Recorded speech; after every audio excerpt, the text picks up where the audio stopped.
눈에 들어가도 상처 위에 발라도 혹은 아이들이 실수로 먹더라도 괜찮아야 한다는 마음으로 달려왔습니다. 아이부터 어른까지 수아비스. 이렇게 좋은 화장품 전 국민과 나누기 위해 수아비스 아이 모델 선발 대회를 개최합니다. 아이부터 어른까지 수아비스. 아이를 포함한 가족 모두가 참여 가능합니다. 지금 검색창에 수아비스 화장품을 검색하세요. 아이부터 어른까지 수아비스. 평생을 수아비스와 함께할 모델, 바로 여러분과 여러분의 아이가 될 수 있습니다. 아이부터 어른까지 수아비스. 김치는 맛있어야 한다.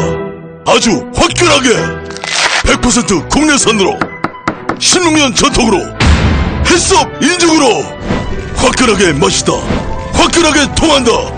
화통김치. 배추김치, 알짜김치, 총각김치, 깻잎김치, 깍두기도 화통. 검색창에 화통김치.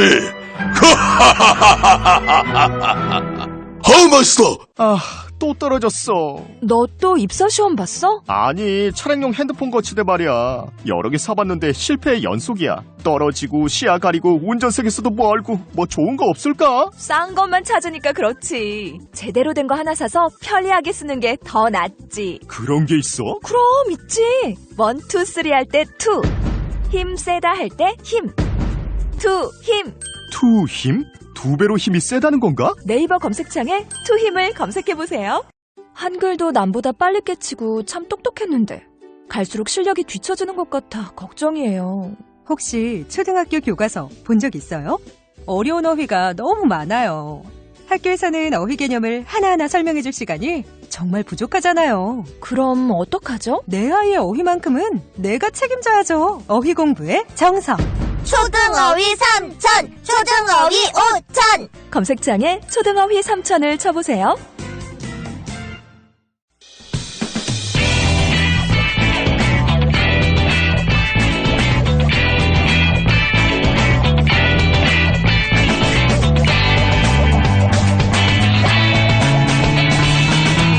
김어준의 뉴스공장.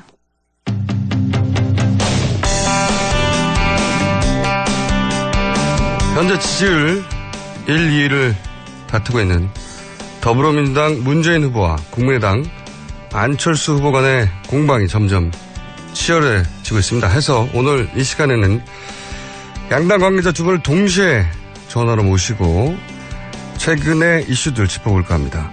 더불어민주당 문재인 후보 선거대책위원회 홍익표 수석 대변인 연결되어 있습니다. 안녕하십니까, 의원님? 네, 안녕하세요. 홍익표입니다. 반갑습니다. 네. 국민의당 안철수 후보 선거대책위원회 김경진 홍보본부장 연결되어 있습니다. 안녕하십니까, 의원님? 네, 안녕하십니까. 김경진입니다. 네. 자, 오늘은 시간이 충분하진 않지만 현재 이슈가 되고 있는 사안들에 대해서 간략하게 서로 짚고 반론하는 시간을 좀 가져볼까 합니다. 먼저 더불어민주당 홍익표 의원님에게 어제죠. 어제 안철수 후보 부인 특혜 채용 사실에 대해서 사실 확인이 됐다 주장을 민주당에서 했는데 어떤 내용입니까? 네, 안철수 후보의 부인신 김미경 씨가 카이스트에서 서울대 교수로 채용될 때 사실상 안 후보와 함께 1+1으로 특혜 채용됐다는 사실이 이제 문서로 저희가 확인을 했습니다. 결국 이제 김미경 씨가 서울대와 카이스트의 각각 채용 계획이 수립도 되기 전에 이미 채용 지원서와 관련 서류를 작성해 놨다는 거죠. 그리고 안 후보하고 같이 자기의 임용과 관련된 서류를 동시에 이미 준비를 합니다. 그러니까 즉 이미 안철수 후보와 같이 김미경 교수가 채용되는 것을 전제로 해서 준비를 했다는 것이죠.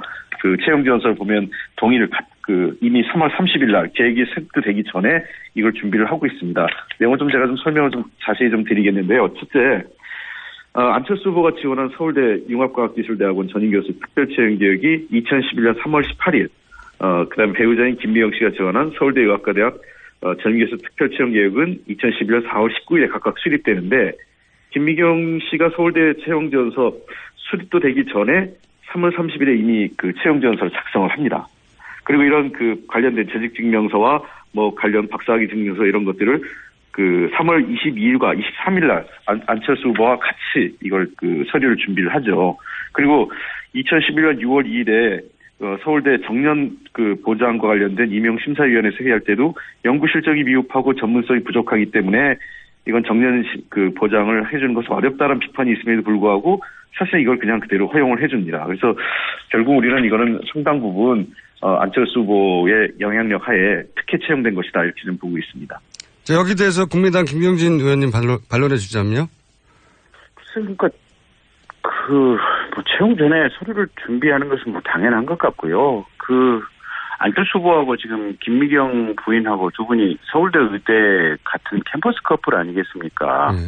이 김미경 교수 같은 경우는 지금 서울대 의대 졸업하고 서울대 의대에서 지금 병리학으로 석사, 박사, 그다음에 성균관대학교에서 교수, 그다음에 이제 미국 유학 가서 미국에서 이제 로스쿨 3년 다니면서 캘리포니아 주립대 변호사, 뉴욕주 변호사 자격증 2개 땄고 미국에 있는 스탠포드로 기억하고 있는데 스탠포드 대학교에서 법과 의학 연구소에서 거기서 객원 연구원을 지금 2년을 했었거든요. 그러면 이 정도로 이 병리학 박사의 이 특허법 전문가, 미국의 변호사, 이 정도의 자질과 재원을 갖추고 있는 융합 인재가 대한민국에 얼마나 있는지. 그래서 이런 사람을 서울대학교에서 채용했다고 하는 것이 도대체 무슨 문제가 있는지. 그래서 문제 제기를 이해할 수 없는 상황이고요. 안철수 후보가 김미경 교수 채용에 도대체 어떤 비리를 저질렀다고 하는 것인지 별로 이렇게 납득하기 어려운 얘기들인 것 같습니다. 알겠습니다. 각각 그럼 한 번씩 더 요 주제로 재반론의 기회를 홍익표 의원님한테 드리고 김경진 의원님 반론도 들어보겠습니다. 제가 짧게 말씀드리겠습니다. 지금 우리 김경진 의원님이 제 말씀을 잘 이해를 못하신 것 같은데 채용 전에 서류를 준비했다는 게 아니라 채용 계획이 수립되기 전에 이미 채용 준비를 했다는 거예요. 그럼 어떻게 우리 김경진 의원님 잘 쓰신 말로 어떻게 이런 채용 계획이 있는 것을 우리 김미경 교수께서 어떻게 알았을까요? 저도 그게 굉장히 궁금합니다. 그리고 두 번째는 이 안철수 후보하고 이 김미경 교수가 공동으로 같은 직장에 근무한 게 한두 번이 아니에요. 단국대 의대 91년에 2월까지 단국대 의대 학과장으로 재직하다가 군에 입대한 직후에 91년 3월에 김미경 교수가 조교수로 임명이 되고요. 또 카이스트에도 함께 2008년에 들어가고 서울대에도 2011년에 비슷한 시기에 같이 임명됩니다. 이게 한두 번이 아니라 결국은 이러한 형태가 3번씩이나 반복됐다는 거는 다분히 안철수 후보의 위치, 그다음에 여러 가지 활용한 특혜 채용이라고밖에 볼 수가 없는 거죠. 자, 김경진 의원님. 아마 두 분이 서울대학 의대 캠퍼스 커플일 때부터 아마 상당히 이렇게 금슬이 좋았던 것 같고요. 꼭 아마 어쨌든 이분이 아까도 말씀드렸다시피 그런 이제 소소한 디테일은 저로서는 아직까지 지금 파악을 못 해봤는데 이게 그 정도로 한국에서 다양한 어떤 연구 경험과 경력, 그다음에 학위, 그다음에 미국에 가서 미국의 변호사 자격증까지 또 미국의 유수 대학의 연구원까지 이 정도 한 사람이라면 서울대학 이 교수로 임용되는데 하등에 무슨 하자가 있을 수 없고요. 저희가 알기로도 서울대학교 당시 총장님이나 이 채용을 담당했던 분들도 위원회 의결을 거쳐서 이 채용이 이루어졌고 그 과정이 아무런 문제가 없다라고 답변을 이미 했던 걸로 알고 있습니다. 그래서 너무 지나친 말씀 아닌가 싶습니다. 알겠습니다. 요약하면은 민주당에서는 안철수 후보 지명도 때문에 1+1 채용된 거 아니냐라고 이제 공격하시는 거고 국민의당에서는 무슨 소리냐. 충분한 자질과 자격이 있다. 이렇게 말씀하신 걸로 제가 이해했습니다. 자, 이번에는 저희가 사안이 많아서요. 좀 빨리 넘어가 보겠습니다. 이번에는 이제 국민의당이 먼저 민주당이 문제 제기할 내용입니다. 민주당의 문재인 후보 아들 채용 논란 충분히 해명되지 않았다고 보시는 거죠, 아직도? 그러니까 당시에 이제 고용정보원의 원장님이 이제 권재철 씨라는 분이었는데요. 그러니까 이제 이분이 문재인 민정수석실 산하에 이제 비서관으로 근무를 하다가 이 고용정보원 원장으로 간 상태였고, 이제 거기서 어쨌든 사람을 채용하는데 실제 이제 그때 당시에 아마 비정규직을 정규직으로 이제 전환하는 절차와 더불어 이제 외부 이제 신규 채용이 이제 있었던 모양인데 어쨌든 외부 지원자 같은 경우에는 2명 응시해서 지금 2명 합격했는데 공교롭게도 지금 그 2명 중에 1명이 지금 이 문재인 씨 아드님 문준용 씨거든요.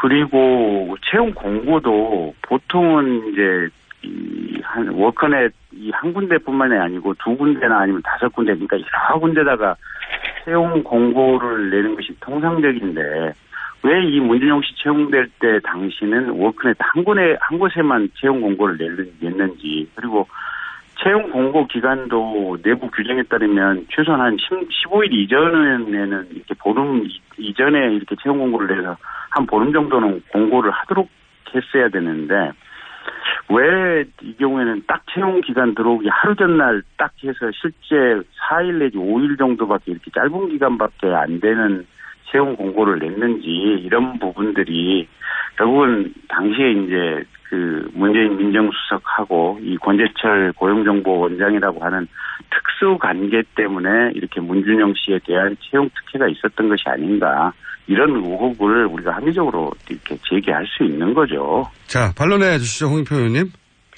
네, 어쨌든 아마 우리 사회가 이 특권, 그다음에 그 권력 있는 사람들의 자제가 특혜 채용되는 거에 대한 여러 사례가 있다 보니까 아마 이 사례도 그렇게 보여지는 것 같습니다. 우선 우리 사회에 그런 현상들이 반복되고 의혹을 근본적으로 해소하지 못한 거에 대해서 정치인 한 명으로서 일단 국민들께 사과드리고 싶고요. 다만 근데 이 문제는 이미 그 이명박 시절에서 다 그 검증되고 확인된 사실입니다. 그 문재인 후보와 아무 관련이 없고 특혜 사실이 없다는 것이죠. 하태경 의원이 지금 일부 그 회의록을 공개했는데 그 회의록은 이미 원본하고 차이가 있고 또 하태경 의원이 의도적으로 불리한 것, 문재인 후보에게 유리한 사항이죠. 문제가 없는 부분은 빼내서 왜곡했다는 것과 관련돼서 우리 당에서 고발 조치를 했습니다. 즉 당시 문군이 일반직에 응시해서 채용됐는데 그 당시에는 이미 말씀하신 것 같이 비정규직이 한 40여 명이 있었어요. 이제 고용이 해고된 끝나는 기간이 이분들을 일반직으로 전환하는 것이 주 채용의 목적이었습니다. 그러다 보니까 계약직 출신 7명 그리고 문준용 씨를 포함해서 다른 2분이 일반직으로 채용이 됐던 것이죠. 그래서 지금 말씀하신 것처럼 채용 공고일이 15일, 보통 통상적으로 15일인데, 당시 접수 기간이 6일밖에 없었던 것은 사실입니다. 근데 이것 자체도, 고용정보 내부 규정에 따라서 원장이 이 기간을 필요에 따라서 단축할 수 있다. 이렇게 되어 있습니다. 인사 규정에 따라서 하는 거기 때문에, 당시 이로 인해서 고용정보원이 기간주의 조치를 받았지만, 그것이 중대한 규정 위반이나 또는 특혜 시비가 있었다. 이런 건 아니라는 거죠. 그다음에 두 번째 지적하신 왜 워크넷에만 공고를 했느냐. 근데 당시 이 워크넷이 2006년 당시에 일일 이용자가 약 23만 명 수준이기 때문에 공공기관의 이런 채용 공고를 상시적으로 진행한 사이트입니다. 그래서 예를 들면 이렇게 많은 분들이 하는 기관에 공고를 했다는 것 자체가 은폐해서 이 문재인 후보의 아들만 채용하려고 일부러 그랬다. 이것 자체가 말이 안 된다고 생각을 해요. 그래서 이미 당시 고용노동부의 감사나 2010년 이명박 정부 하에서 있었던 감사에도 보면 사전에 의도적으로 채용 공고를 조작했거나 특정인을 채용하기 위해서 혜택을 줬거나 또 자격에 부적격자가 포함됐거나 이런 것은 없다는 것이 내부 감사에 따른 결과였습니다. 그래서 아무 문제가 없는 것을 끝난 것을 자꾸 문제가 없는데 해명하라니 어떻게 해야 될지 모르겠습니다. 자, 한 번씩 더 재반론 또 제재반론 기회드릴게요. 예. 네, 그래서 이제 아까 기관이 이제 경고 조치를 이제 받으셨다고 하는데 분명히 잘못했다고 누구나 인정했겠죠. 기관 경고를 받은 걸로 인정이 됐다는 거고요. 제가 알기로는 그때 기획실장님하고 아마 인사 담당자도 견책이라고 하는 징계를 받았던 걸로 지금 그렇게 알고 있거든요. 그래서 분명히 이 부분은 잘못됐다고 공적으로 확인이 된 것이 아니냐 싶고. 그러니까 이제 여러 가지가 참 공교로운 게 졸업증명서 같은 경우도 지금 서류 제출 기간이 지난 날짜에 지금 졸업증명서가 붙어 있거든요. 그래서 이런 것도 그렇고 아버지 같은 직장 동료였다는 점. 그다음에 이제 입사하고 14개월 만인가 아마 이게 어학연수를 가겠다고 휴직을 했을 겁니다. 근데 그게 보통은 어느 직장에서 입사한 지 14개월 만에 이게 어학연수 가겠다고 휴직을 받아주는 직장이 어디 있는지, 그리고 휴직을 17개월인가 하다가 돌아와서 이제 퇴사를 했는데 어쨌든 퇴직금도 이게 34개월분 기준으로 해서 받았지 않습니까? 그래서 도대체 이렇게 자비롭고 잘 대해주는 이런 기관과 직장이 어디 있는지, 그래서 이런 일련의 흐름들이 물론 이제 문재인 후보 측에서는 이제 각각의 사유에 대해서는 구체적인 변명을 하고 계시지만 큰 틀의 흐름을 가지고 보면 문재인 후보와 당시 권재철 고용정보원장이 같은 직장 내에 상사와 부하로 근무했었던 관계, 또 문재인 당시 민정수석이라고 하는 이 어떤 직위 이런 것들 때문에 이루어진 것이 아닌가, 이렇게 합리적인 의심을 하기에 충분하다는 거고요. 혹여 잘못된 점이 있으면 그냥 국민에게 사과를 하시는 게 어떨까라는 것이 제 개인적인 의견입니다. 자, 홍익표 의원님. 예, 저는 이제 문재인 후보가 과거 민정수석이나 비서실장 시절에 동문이라든지 뭐 선후배들이 찾아갔을 때 얼마나 냉정하게 굴었는지 지금도 동문 사이에 인기가 없어요. 그러니까 이게 저는 아들을 특혜 채용하기 위해서는 훨씬 더 좋은 데도 있어요. 여기에 굳이 이렇게까지 무리해서 할 이유가 없는데 왜 이렇게 했을까? 전 그것도 좀 충분히 국민들이 보기에는 그래도 좋은 직장 아니냐, 지금 와서 그럴지 모르겠지만 당시에 그렇게 특혜를 하면서 갈 만한 그렇게 대단한 그런 자리 아니었다고 저는 보고 있고요. 물론 그럼에도 불구하고 그런 취직을 하는데 그런 특혜가 있었다는 지금 지적을 해주시는데 이렇게 생각을 합니다. 그러니까 기관주의 받았다고 하는데 기관주의는 이것 때문에만 받은 게 아니라 인사와 관련된 문제, 그다음에 회계와 관련된 문제, 또 내부 여러 가지 문제를 포함해서 기관에 대한 주의나 경고 등을 하는 겁니다. 저도 공공기관에 근무해본 경험이 있기 때문에 아는데 기관에 대해서 감사를 하거나 내부 감사 또는 감사원 감사를 해서 기관 주의 경고를 할 때에는 한 가지 사안 때문에 주는 게 아니라 여러 가지 사안을 묶어서 그에 해당하는 종합적인 판단을 내리는 거지 이 사안만 갖고 기관 주의나 경고를 받았다는 것은 잘못된 지적이다, 그런 거고요. 두 번째, 이제 이 14개월 만에 입사 14개월 만에 이 해외에 이제 휴직을 하고 갔다 이러는 건데 이것도 규정이 돼 있습니다. 본인이 취업 보통 1년 이상만 근무하면 대개 갈 수는 있어요. 허용을 해주는 거기 때문에 물론 14개월 만에 갔다 이게 빠르다 이렇게 할 수도 있지만 내부 규정에 전혀 문제가 없었다는 거고, 또 3개월 전체에 대해서 휴직 예를 들면 퇴직금을 받았다고 하는 건데 이거 자체가 노동법에 아무 문제가 없어요. 우리 김경진 의원께서도 법을 하셨으니까 우리 노동법에 보장되어 있는 권리를 받은 건데 그거를 특혜 시비로 하시면 안 되죠. 그럼 우리나라 근로자들이 전부 다 해당하는 근로기준법에 해당하는 정당한 권리를 받을 수 없다, 이렇게 될 수도 있는 거기 때문에 저는 법적으로 아무 문제가 없고 그 당시에 당연한 권리를 했다고 저는 이렇게 보고 있습니다. 알겠습니다. 이 문제는 언론에서 워낙 많이 다뤄졌기 때문에 다음으로 넘어가겠습니다. 두 분이 충분히 말씀하신 것 같고, 세 번째로는 이제 문재인 후보 아들 문제가 나오니까 안철수 후보 딸 재산 문제도 또 나왔습니다. 이 부분은 민주당 홍익표 의원님 먼저 문제가 뭔지 지적하셔야 될 것 같습니다.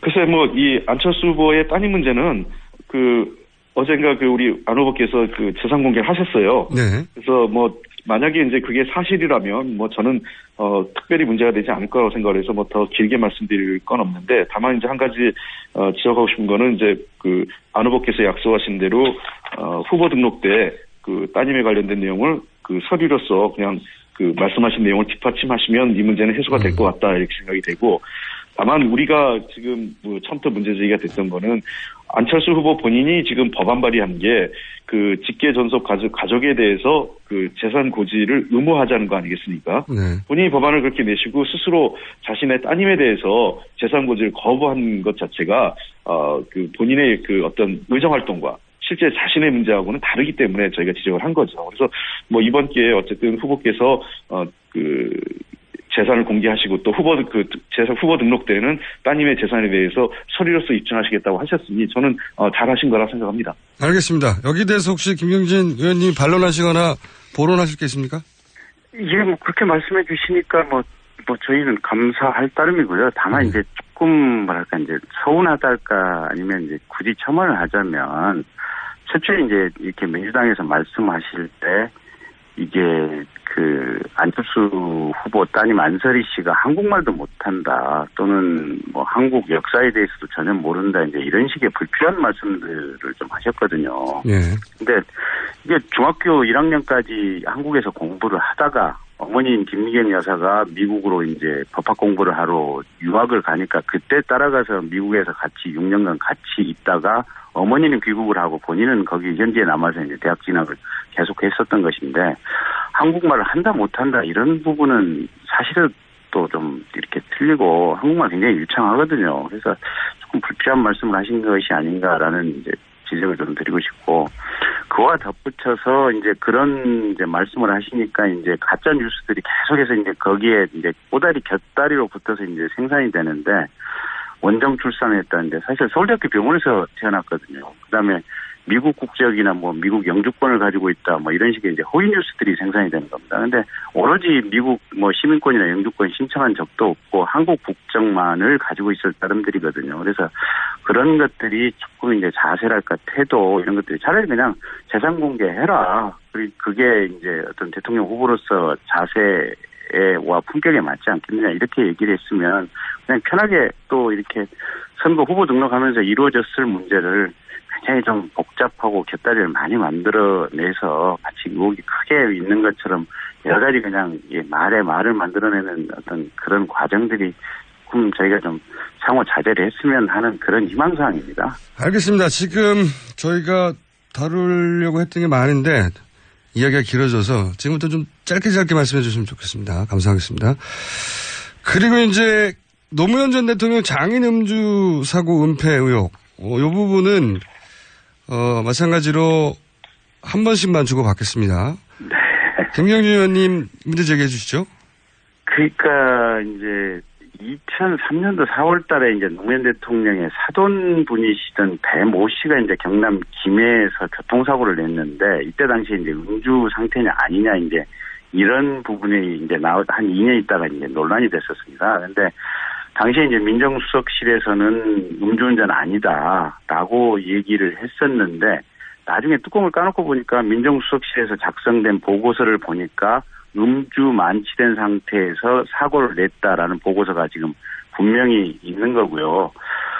그래서 어쨌든 민정수석실이 이 사고를 상당히 조작하려고 하지 않았느냐라는 의혹이 가능한 거고 실제로 당시 경찰에서 보면 단순 접촉사고로 지금 처리가 돼 있거든요. 그래서 사건 조작 의혹이 지금 강하게 든다. 그리고 이 건과 관련해서 경찰청 자체 감찰한 바에 따르면 이때 당시에 지금 청와대에서 나와서 이 사건을 알아보고 다녔다고 하는 건데 이제 도대체 청와대에서 일선 김해에서 발생한 교통사고 사건을 왜 관여를 하고 그걸 알아보고 다니는지 일선 경찰이 수사나 조사가 끝나고 나면 그 부분에 대해서 수사 보고서를 공식적으로 보고 받으면 되는 걸 가지고 왜 그렇게 직접 확인을 하고 이랬는지 그리고 왜 이렇게 내부 보고서와 다른 내용의 발언을 기자들에게 해서 허위였던 이 보도를 했는지 이런 부분들이 사건을 조작한 것이 아니냐 이렇게 의심할 만한 충분한 정황이 있다고 저희는 보고 있습니다. 알겠습니다. 홍표 의원님.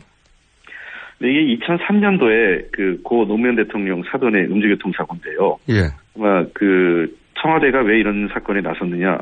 당연히 민정수석실이라는 거는 청와대 대통령의 친인척에 대한 어떤 이 관리나 또는 부정부패에 연루되지 않게 사전에 예방하고 또 그런 문제가 첩보나 정보가 있으면은 확인하는 게 주 업무 아니겠습니까? 그래서 청와대에서 아마 단순한 사람도 아니고 노무현 전 대통령의 사돈이 교통사고를 내는 거기 때문에 그거에 대해서 정황 파악을 위해서 한 거는 저는 당연한 업무 수행이라고 생각을 합니다.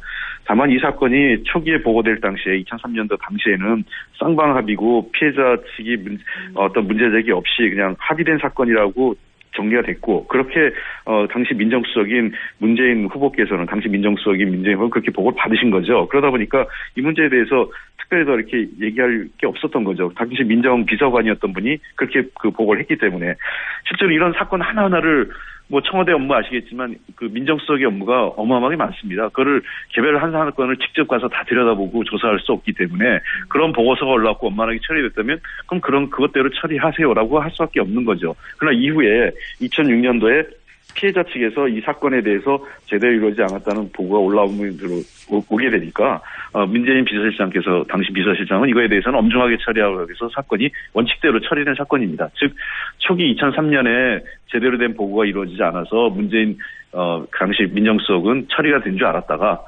그다음에 2006년에 그 이후 피해자 측의 문제 제기에 따른 민원 접수를 받고 원칙대로 처리한 사건이다. 그래서 저는 이게 그 특별하게 무슨 이 고의적으로 은폐하거나 또는 문재인 그 수석이 당시 민정수석이 뭔가 이거를 개입해가지고 대통령 일가를 보호하기 위해서 부당한 권력을 행사했다 이렇게 얘기하는 것은 너무 과한 해석이고 그 불필요한 어떤 정쟁을 위한 데가티브 아닌가 이렇게 생각을 합니다.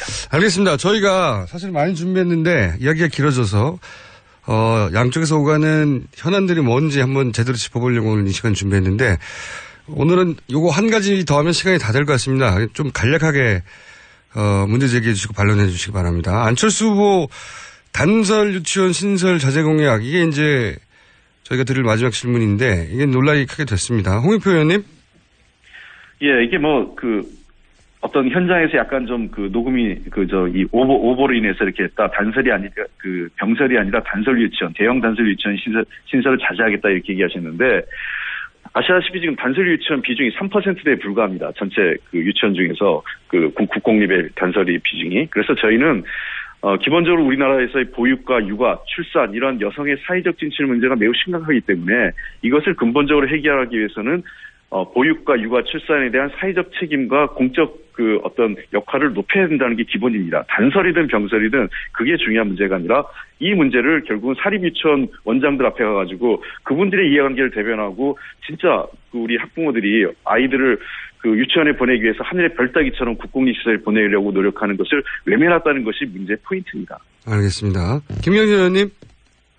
그러니까 이제 저희 안철수 후보도 평소에 이제 국공립 유치원을 늘려서 학부모들에게 이제 수준 높은 어떤 육아 보육 교육 서비스가 이루어질 수 있도록 해야 된다라는 점은 전적으로 일치를 하고 있는 거고요.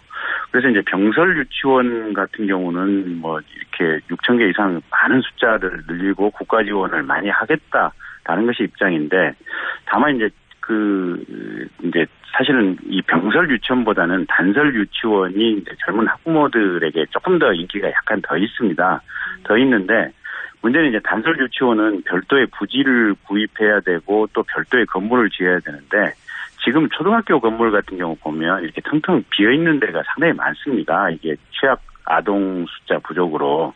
그러다 보니까 초등학교 이 비어 있는 공간을 이용한 병설 유치원 같은 경우 비교적 투자가 적게 이제 쉽게 이렇게 만들어질 수 있거든요. 그래서 단설 유치원을 지을 수 있는 비용을 병설 유치원으로 돌려서 병설 유치원의 품질과 서비스를 늘리는 데 쓴다면 지금 학부모들이 단설 유치원에서 느끼는 만족감만큼의 수준 또는 그 이상을 병설 유치원에서 느낄 수 있을 것이다. 저희는 그렇게 보고 안철수 후보가 이제 그런 취지와 맥락 속에서 말씀을 하신 겁니다. 한 번씩 반론하고 재반론할 시간이 있을 것 같습니다. 홍익표 의원님. 네, 지금 말씀하신 건 제가 문제 삼은 걸 정확하게 다시 말씀드릴게요. 어서 학부모들이 가장 요구하는 게 단설 유치원이죠. 왜냐하면 전문적으로 아이들을 키울 수 있는 기관이기 때문에 저희도 단설 유치원을 많이 짓고 싶은데 다만 예산의 허용이나 또는 사업의 어려움 때문에 불가피하게 병설 유치원을 짓는 거죠. 즉 저희의 우리 당의 당론은 어떤 공교육의 책임을 40%까지 높인다는 차원에서 병설 유치원도 하고 그다음에 우리가 재정 여건이 허락되고 그다음에 사회적 합의가 이루어진다면 그 지역마다 단설 유치원도 확대해 가겠다 이런 얘기를 저희들 하고 있는 겁니다. 그러니까 이 문제에 대해서 좀 더 우리가 솔직하게 봐야 되는 문제는 저는 이 문제예요. 그러니까 왜 그걸 하필 사립유치원으로 원장님 앞에 와서 그런 얘기를 하냐는 거예요. 그러니까 이 문제는 결국은 현장 그때 현장에 갈 때마다 그분들에게 원하는 정책 메시지를 하면 자기 정책이 충돌하는 거죠. 그러니까 정책의 메시지는 일관되게 어느 현장에 가서든 자기의 입장은 똑같이 나가야 되는데 여기 가면 이렇게 하고 저기 가면 저렇게 하고 그러니까 자꾸 안철수 후보의 정책 메시지가 입장이 바뀌고 서로 충돌하는 거 아니냐 이런 지적을 드리고 싶은 겁니다. 반론해 주십시오. 의원님, 김영진 의원님.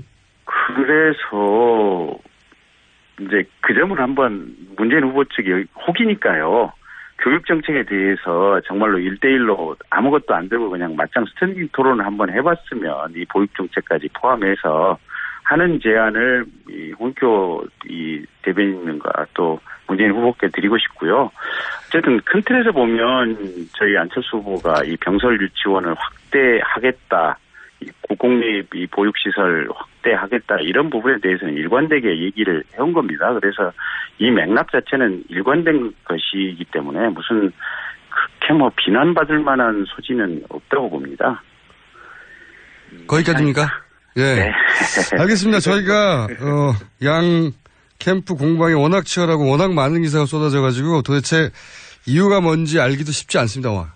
그래서 직접 양쪽 입장이 뭔지 확인해봤고요. 오늘은 저희가 더 많은 질문이 준비되어 있는데 여기까지만 해야 될 것 같고요. 네. 네. 조만간 두 분이 직접 스튜디오에 나오셔가지고 좀 더 세게 싸워주세요. 다음에 좀 후보들을 직접 좀 불러주세요. 알겠습니다. 후보들도 직접 모시겠고 네. 저희는 땡큐죠. 그리고 예. 후보들이 혹시 바쁘시면 두 분이 나와서 치고받고 좀 해주십시오. 예, 저는 뭐 언제든 좋습니다. 뭐 백지 스탠딩 토론도 좋고요. 네. 저는 좀 생산적인 정책 토론이 됐으면 좋겠다는 생각이 있습니다. 김경진 본부장님도 마찬가지시죠? 예. 예, 그렇습니다. 네, 오늘 두 분 말씀 감사합니다. 네, 고맙습니다. 더불어민주당 선대의 홍익표 수석 대변인, 국민의당 선대의 김경진 홍보 본부장이었습니다. 성남 신흥역 롯데시네마 타워를 분양합니다. 포스코 ICT의 책임 준공. 롯데시네마 9개관 입점이 확정된 복합 엔터테인먼트 쇼핑몰. 지하철 8호선 신흥역과 지하로 연결된 직통역세권의 황금입지. 지역 내에서는 찾아보기 어려운 100% 자주식 확장형 대규모 주차시설. 분양 문의 1800-4603, 1800-4603. 성남 신흥역 롯데 시네마 타워. 이미지 실컷 한번 써보고 싶다면? 고화질 이미지도 웹 디자인도 파워포인트도 동영상 클립도 모바일에도 블로그에도 게티 이미지 뱅크 국내 이미지도 글로벌 이미지도 마음껏 프리미엄 무제한 정액제 이미지 게티 이미지 뱅크 검색창에 게티 이미지 뱅크를 검색하세요. 게티 이미지 뱅크.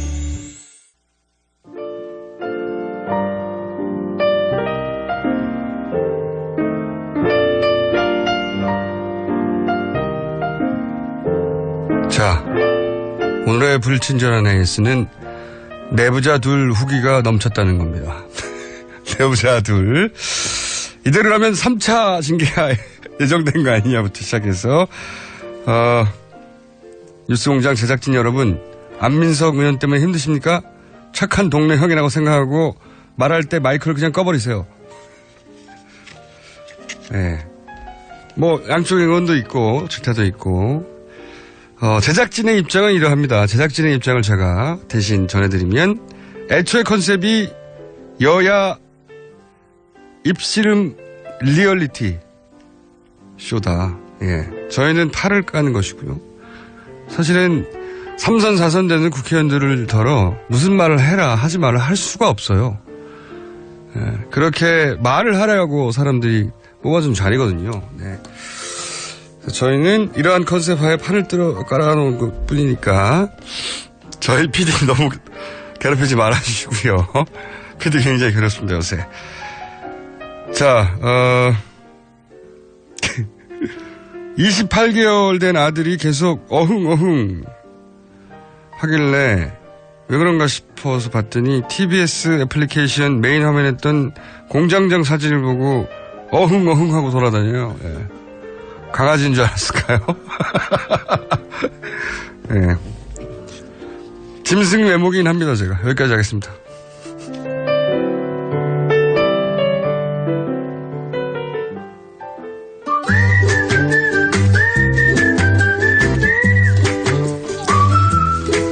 자, MIT. 참. 도시계획을 전공한 분들이 국내에 몇 있습니다만, 여성, 최초 여성 유일, 아직까지도. 안녕하세요. 참. 김진애 박사님 나오셨습니다. 요새 그 MIT 때문에 이것저것 얘기를 많이 들었습니다. 하여튼 여자라는 것만은 잊지 말아 주십시오. 네. MIT가 또, 저도 촘스키 교수님 인터뷰하러 가서, 네. 들렸더니 시골 아닙니까, 시골. 아, 그래도 저 하버드 옆에 있는데 시골이라고 보기는 좀 그렇죠. 다들 하버드 보러 가시는데 네. MIT는 그냥 스쳐가는데 네, 가까워요. 정말 저는 MIT 유학 가서 처음으로 노암 촘스키 거기 계신지를 알고 제가 깜짝 놀랐어요. 촘스키 선생님 거긴지 모르시고 모르고 갔어요. 그런데 거기 가서 알아가지고 제가 MIT를 다시 봤죠.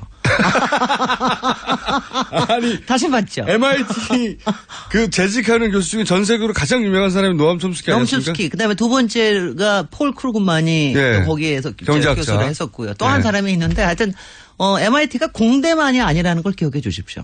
상당히 인문적인 토양이 깊다. 그리고 본인도 모른 채 갔잖아요, 근데. 네. 그리고 아니 모르는 채 저도 그때는 공대인 줄 알고 갔어요. 네. 그랬더니 그게 아니더라고요. 네. 그러니까요. 그래서 저기 우리 하버드에서 굉장히 가까워요. 바로 옆에요. 네. 우리 저기 총수께서 인정해 주시는 촘스키 선생님이 계신 네. MIT 네. 좋습니다. 똑똑한 할아버지죠. 매우 똑똑한 할아버지죠. 자, 근데 오늘 제가 이 얘기를 드린 이유가 뭐냐면 트위터로 여러 가지 질문을 받으셨다면서요. 요즘 이슈 관련해서. 요새 많이 받았죠. 아무래도 이제 미국 박사에다가 뭐 이러니까 받았습니다. 아무래도 이제 안철수 후보 뭐 따님 얘기도 그렇고 사모님 얘기도 그렇고 미국에서 공부하고 학위 얻고 또 그쪽에서 논란이 계속되다 보니까 하필 또 MIT 그쪽에서 경험하신 거 아니냐 유학 시절을 여성으로서. 그건 아니고요. 네, 그래서 이제 질문이 많이 받았나 보죠. 아니 근데 이제 저런 거였어요. 저기 따님이 그 재산에 관련된 얘기가 많고 그러니까. 처음에는 강하게 문제겠죠.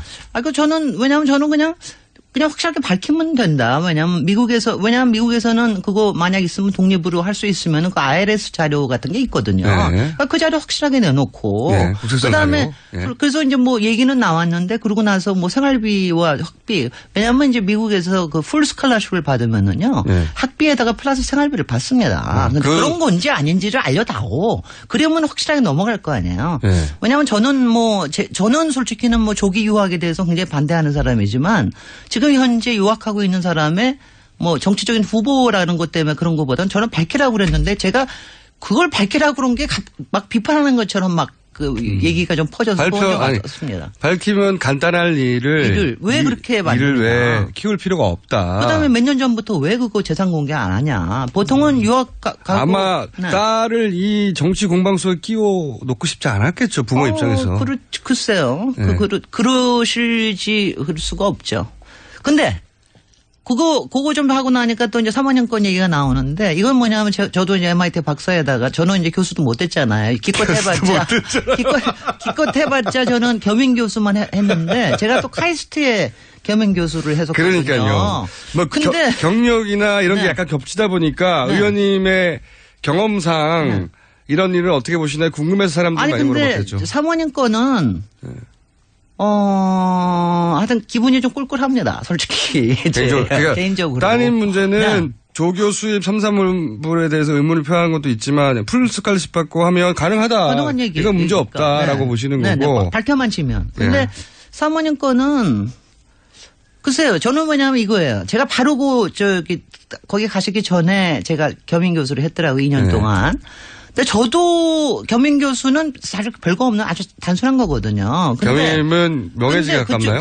아니야. 그건 아니고 이제 강의하고 그거에 대한 굉장히 실비 정도의 것만 받아요. 근데 근데 거기는 석자 교수거든요. 정문술 석자 교수라는 건 뭐냐면 돈을 300억을 이사장이 내고 추천을 했기 때문에 안철수 교수가 되신 거예요. 정교수로 그것도. 근데 거기에다가 사모님을 플러스 1을 한다. 이거는 저는 제가 보기에는 특혜입니다. 아무리 사모님께서 역량이 있으시다 하더라도 그렇게 하는 예가 거의 없습니다. 그런데 워낙 특출한 경력을 가지고 아니요. 그거 특출한 경력 아니야. 특출한 경력 그거는 뭐 따로 의학도 했고 법학도 했고 미국에서. 왜냐하면 특출한 거보다는 왜냐하면 우리가 가서 일을 할 때는 엄청나게 많아요. 저 보십시오. 저 학교 안 가도 일 잘하고 있지 않습니까? 근데 그런 게 오해가 될 수 있는 데는 안 가는 게 맞아요. 저는 솔직히 제 개인적인 철학은 제가 이러다가 이 개인적인 철학은 저희 남편이 있는데 저 거의 안 갑니다.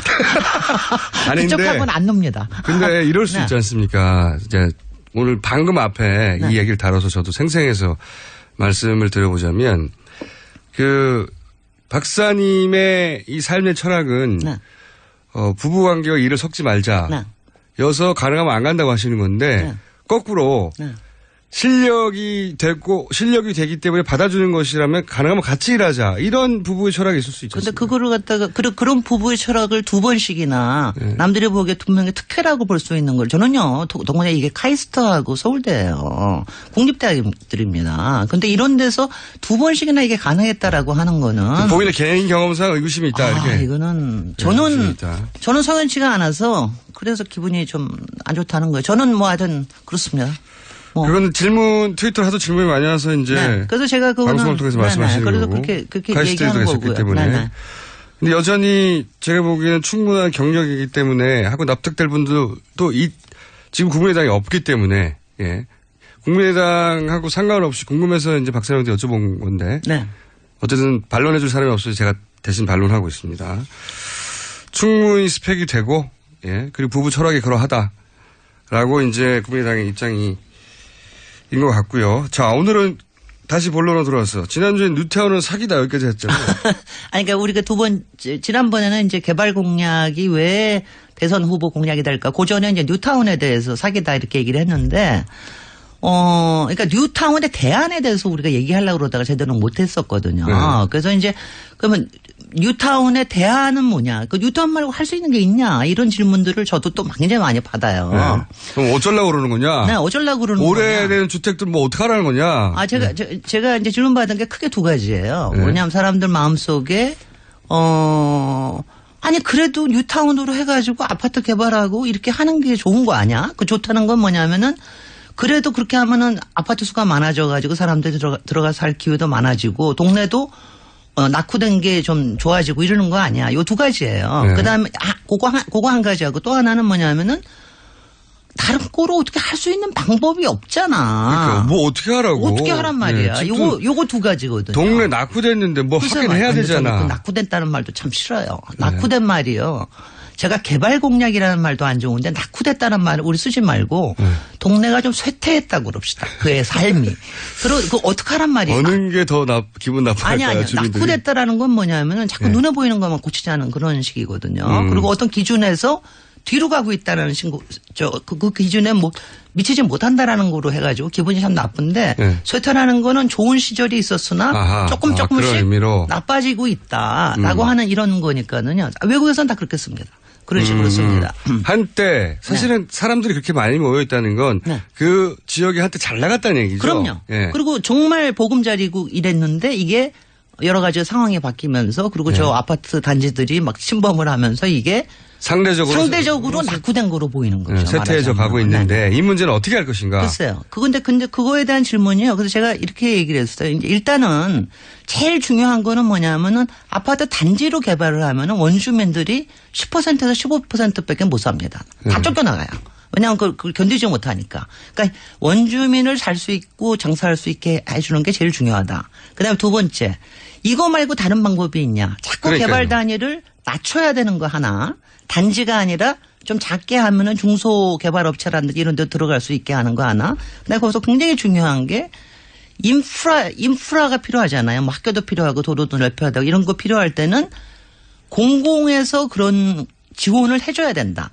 그렇지 않으면은 왜냐하면은 집만 지어가지고 동네가 좋아지는 게 아니잖아요. 그렇죠. 그러니까 이제 그거를 해줘야 되는 거에서 공공에서 지원을 해줘야 된다. 그러면은 집을 다 뜯어내고 갈아엎을 게 아니라 공공에서 그 주변의 주거 환경이 좋아지도록 인프라들은 공공에서 많이 지원을 해주고 그리고 집이라든가 상가라든가 이런 게 자생적으로 재건축이 되거나 이렇게 될 수 있게 또 지원해 주는 게 필요한 거죠. 그러니까 지금 말씀하신 건 아파트 다 갈아엎어버리고 아파트가 대규모로 들어오고 이런 게 아니라 싹쓸이 하는 게 아니라 개별 살금 하는 겁니다.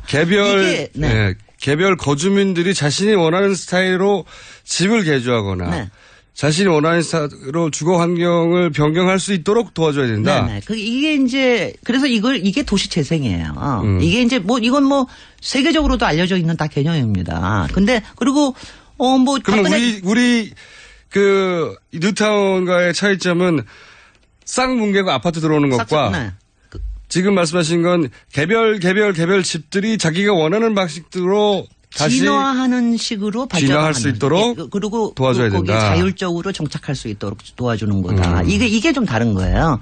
그래서 이제 도시 재생에 대한 공약이 이번에 좀 크게 나올 거라고 생각을 했는데 저도 네.